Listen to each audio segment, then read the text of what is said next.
Do you know anyone else that does this kind of stuff in Columbia?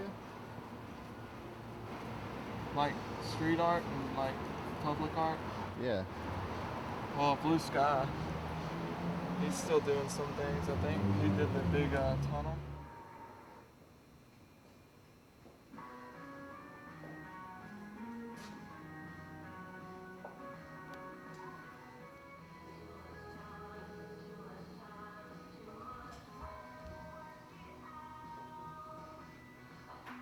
I did some interior pieces back in the 60s in places of business. But my first big public mural was Tunnel Vision, which I did in 1974.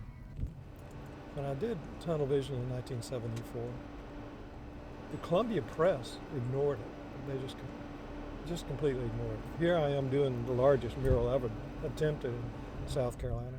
3,500 square feet, 50 feet tall, 75 feet long. And they just ignored it. I think it was March of the year 2001 on a Sunday afternoon. And the newspaper had a front page article they were going to do, and I had pictures of it and everything.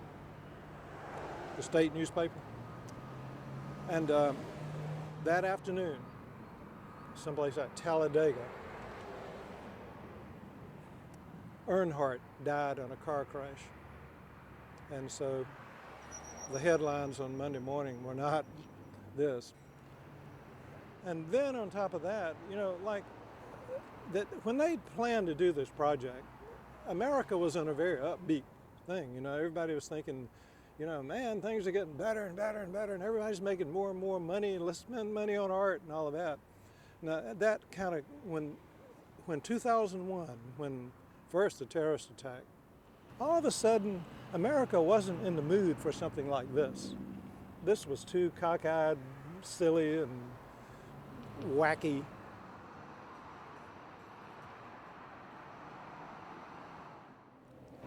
This was probably the only guerrilla art project I've ever done where I didn't tell people I was bringing it in and did it.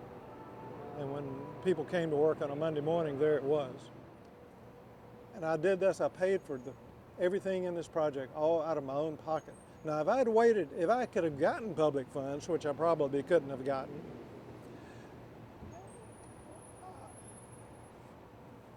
it would have taken years and years. And the idea would get stale. I mean, you see, here's the problem with public art. Public art involves politicians. And politicians, there's no person on earth who knows less about art than a politician. It's so hard to go through all the hurdles you have to go over to get a mural wall, because I'm painting a work of art on somebody else's property, and there's the problem, It might be city property, it might be private property, but getting that approval is so hard, just about impossible. Consequently, I don't get that many opportunities to do murals. I'm always looking for walls to paint.